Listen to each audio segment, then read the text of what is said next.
living by loving may be the ultimate solution to all of humankind's difficulties, problems, confusion, and anguish. Krishnamurti discloses that most of us want the security of loving and being loved. But what is love? Everybody talks of love. Every magazine and newspaper, and every missionary talks of everlasting love. I love my country. I love my king. I love some book. I love that mountain. I love pleasure. I love my wife. I love God. Is love an idea? The church has defined it in one way. Society another. Adoring someone. Sleeping with someone. The emotional exchange. The companionship. Is that what we mean by love? Can love be divided into the sacred and the profane? The human and the divine? Or is there only love? Is love of the one and not of the many? If I say I love you, does that exclude the love of anyone else? Is love personal or impersonal? Moral or immoral? Family or non-family? All these questions indicate, don't they, that we have ideas about love? Ideas about what it should or shouldn't be. A pattern or a code developed by the culture in which we live. One might ask, why is it that obscenity is always connected to sex instead of to war or even bigotry?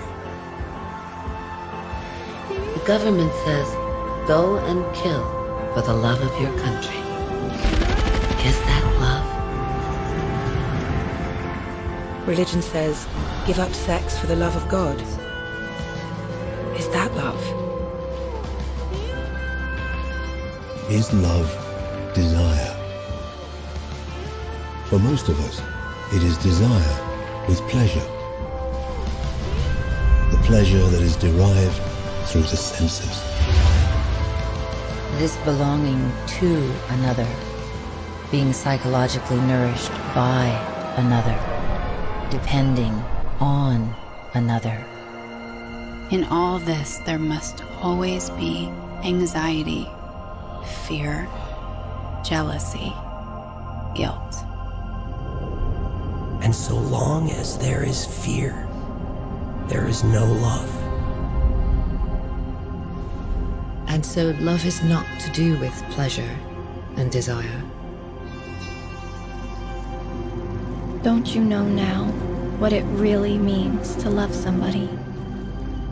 To love without hate, without jealousy, without anger, without wanting to interfere with what he or she is doing or thinking. Without condemning, without comparing. Where there is love, is there comparison? When you love someone with all your heart, with your entire mind, with all your body, with your entire being, is there comparison to something else? No, because there is nothing else. When you totally abandon yourself to that love, there is not the other. It's non-dual. It's unity.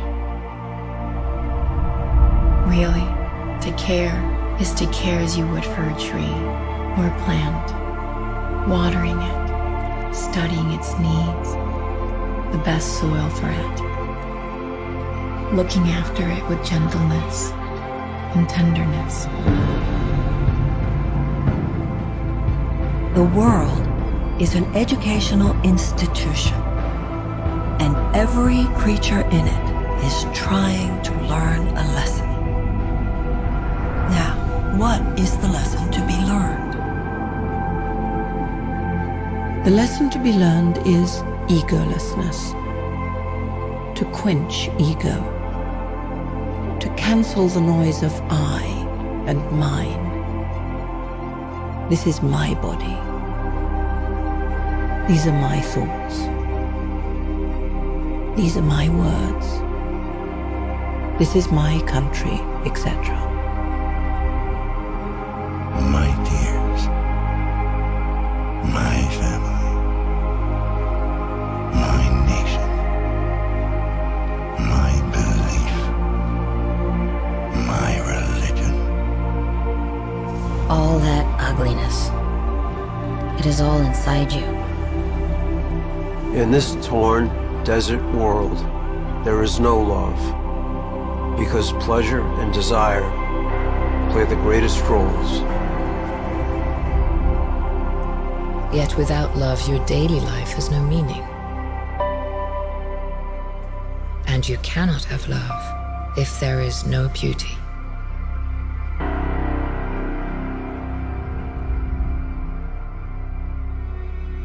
Beauty is not something you see.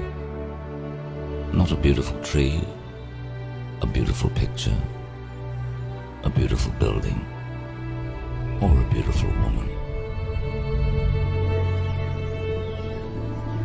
There is beauty only when your heart and mind know what love is.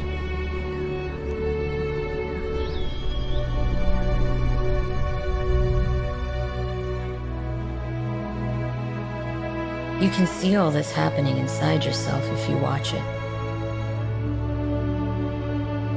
You can see in a moment the whole structure and nature of this shoddy little thing called me.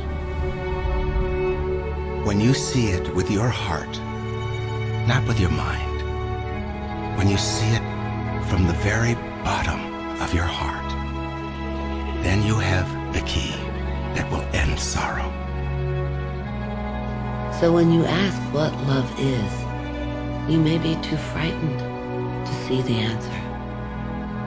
That fear is not love. Dependence is not love. Jealousy is not love. Possessiveness and domination are not love. Responsibility and duty are not love. Self-pity is not love. The agony of not being loved is not love.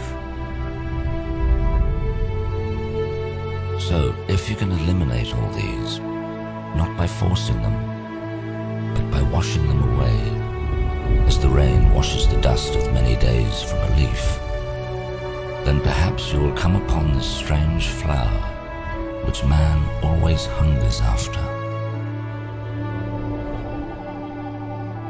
To find this extraordinary thing that man has sought endlessly, through sacrifice, through worship, through relationship, through sex, through every form of pleasure and pain, is only possible when thought comes to understand itself and comes naturally to an end.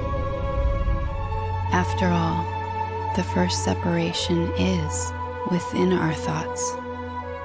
But, as Eckhart Tolle wrote, at the heart of consciousness lies the transcendence of thought, the newfound ability of rising above thought, of realizing a dimension within ourselves that is infinitely more vast than thought. Then love has no opposite. Then love has no conflict. It means that you are not seeking, not wanting, not pursuing. There is no center at all. Then there is love. And that's how you find it.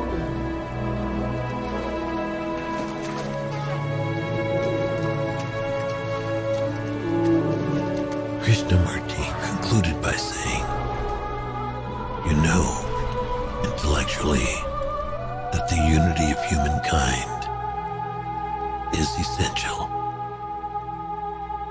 and that love is the only way.